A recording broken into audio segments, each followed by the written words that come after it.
बुद्ध की कहानियां भले ही आज की न हो, पर उनके कथ्य मानवीय भावों से जुड़े हुए हैं। इसीलिए वे आज भी हमारा मार्गदर्शन करती हैं।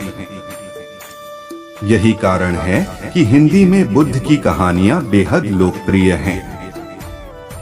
इसीलिए आज हम आपके लिए एक बुद्ध की एक लोकप्रिय कहानी लेकर आए हैं, जिसका शीर्षक है हमें दुख कौन देता है। यह एक ऐसी कहानी है जो हर किसी के कर्म को छू जाती है। हमें उम्मीद है कि गौतम बुद्ध की ये कहानी आपको पसंद आएगी। एक बार महात्मा बुद्ध किसी गांव में प्रवचन दे रहे थे। वे अपनी बात को समाप्त करते हुए बोले, मानव के दुख का कारण है स्वयं को किसी से बांधना। जहाँ भी मोह होता है, बंधन होता है, वहाँ दुख स्वयं ही उत्पन्न हो जाता है। अपने बंधनों को जानें और उनसे बाहर निकलने का प्रयास करें। इसके बाद उन्होंने सभी लोगों को आशीर्वाद दिया और फिर अपने आश्रम को लौट गए। अगले दिन उनसे एक व्यक्ति मिलने आया। वह बुद्ध को दंडवत करता हुआ बोला, महात्मन, मैंने कल आपका उपदेश सुना। आपकी बातें मेरे हृदय में उतर गई हैं। मैंने अपने बंधनों को तोड़ दिया है, सारी मोह माया का त्याग कर दिया है। अब मैं आपकी शरण में आना चाहता हूँ। उस व्यक्ति की बातें सुनकर बुद्ध मुस्कुराए और धीरे से बोले, मुझे विस्तार से बताओ वत्स, तुमने कौन कौन से बंधन तोड़े और किसका मोह त्याग दिया है। वह व्यक्ति बोला, मेरे घर पर मेरे बूढ़े माता पिता और पत्नी है। मेरा एक छोटा बच्चा भी है। मेरी पत्नी बहुत बीमार रहती है। उसके कष्ट देखकर मैं अक्सर सोचता रहता था कि वह मर जाए तो उसके कष्ट दूर हो जाए। उसकी वजह से मैं बहुत दुखी रहता हूँ। लेकिन कल जब मैंने आपका उपदेश सुना तो मेरी समझ में आ गया कि मेरे परिवार से मेरा बंधन ही मेरे दुख खोन का कारण है।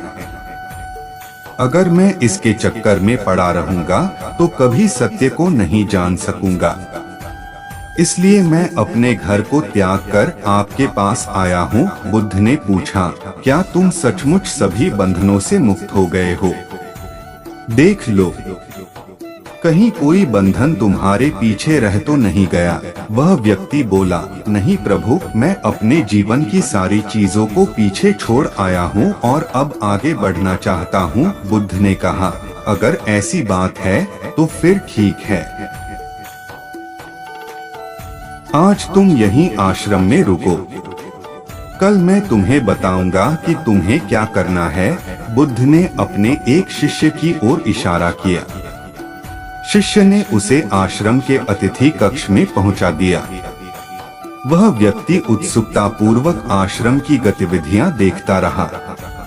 उन्हें देखकर वह बहुत प्रसन्न हुआ और अपने सौभाग्य पर इतराता रहा। अगले दिन बुद्ध ने उस व्यक्ति को एक कार्य सौंपते हुए कहा, तुम्हें पूर्व की दिशा में जाना है। वहां पर तुम्हें एक गांव मिलेगा। गांव के बाहर ही एक साधिका का घर है। वह तुम्हें कोई वस्तु देगी। उसे लेकर तुम्हें वापस मेरे पास आना है। वह व्यक्ति पूर्व दिशा की ओर चल पड़ा। गर्मी का मौसम था। कुछ ही देर में वह पसीने से तरबतर हो गया। उसे प्यास भी सताने लगी। वह सोचने लगा कि अगर इस समय मैं अपने घर पर होता तो इस तरह गर्मी में पसीना नहीं बहाना पड़ता। कुछ दूर और चलने पर उसे भूख भी सताने लगी, पर वह एक सुनसान और बंजर रास्ता था। आसपास न तो कोई पेड़ था और न ही पोखर तालाब।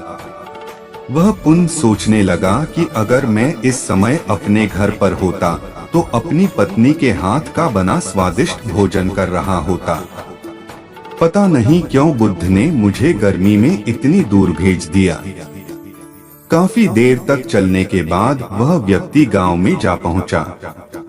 गांव के बाहर ही एक घर बना हुआ था। उसने दरवाजे के पास पहुंचकर उसे धीरे से खटखटाया। दरवाजे को एक साधिका ने खोला। उसके चेहरे पर एक अद्भुत तेज था। वह व्यक्ति उसे देखकर मंत्रमुग्ध हो गया। साधिका ने उसे अभिवादन करते हुए कहा, मैं जानती हूँ कि आपको बुद्ध ने भेजा है, आप अंदर आ जाएं। वह व्यक्ति घर के अंदर चला गया। साधिका के कहने पर उसने पानी से हाथ मुंह धोया और एक चटाई पर बैठ गया।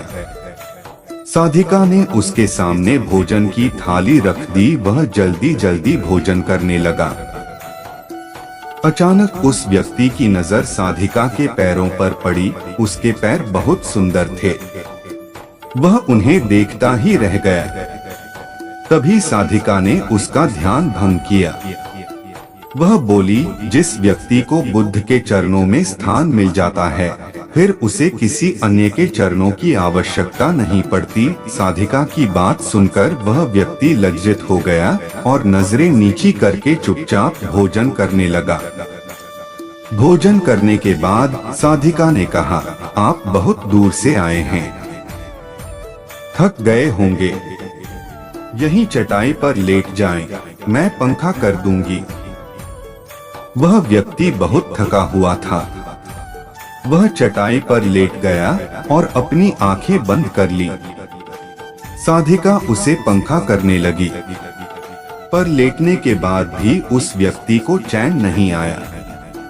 उसने धीरे से अपनी पलकों को खोला और चोर नजरों से साधिका को देखने लगा।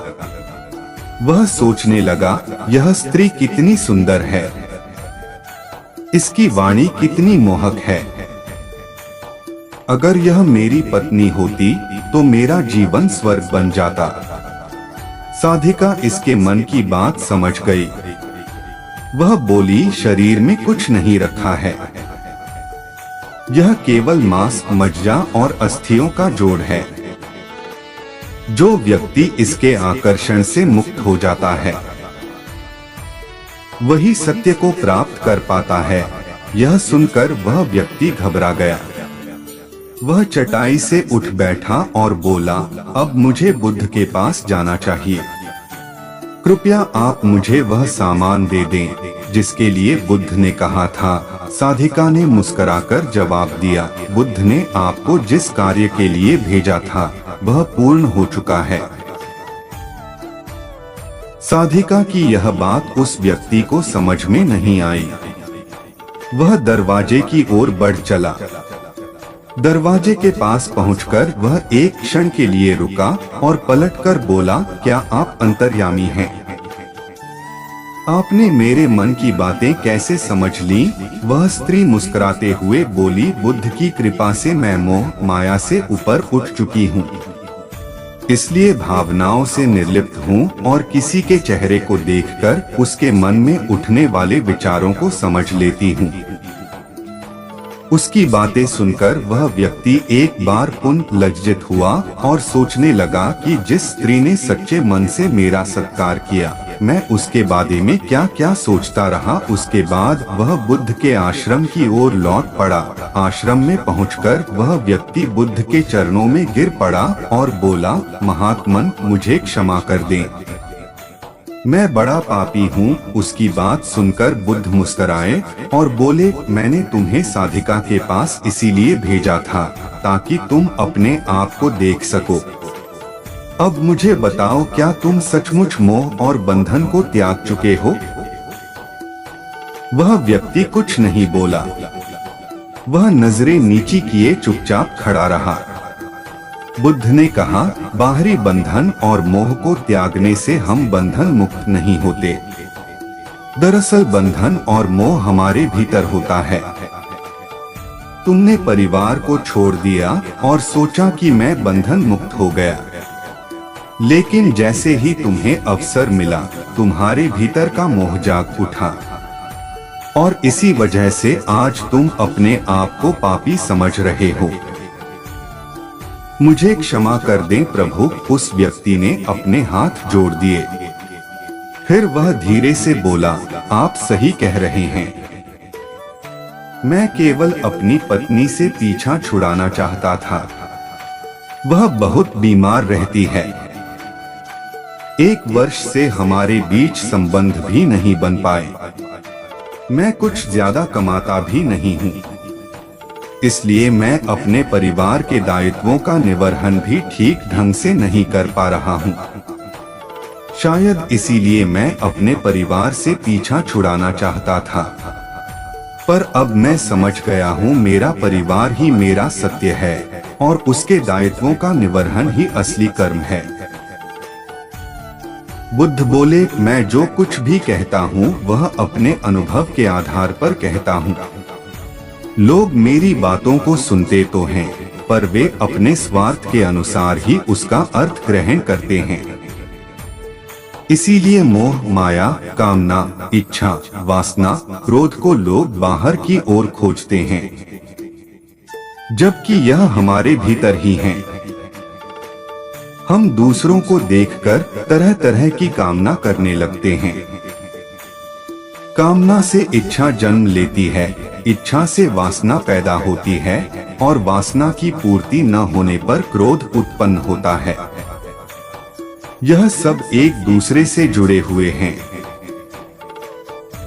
क्रोध के लिए हम सदैव दूसरे को जिम्मेदार ठहराते हैं, जबकि क्रोध का स्रोत हमारे भीतर है। तुम चाहोगे तो क्रोध आएगा, तुम चाहोगे तो क्रोध नहीं आएगा। इसी तरह बंधन बाहर नहीं होते, हमारे मन में होते हैं। हम मन से ही किसी से बंध जाते हैं और मन के कारण ही हम दुख पाते हैं। लेकिन जो व्यक्ति इन बातों की गहराई तक पहुंच जाता है, वह दुख खोन से हमेशा हमेशा के लिए मुक्त हो जाता है।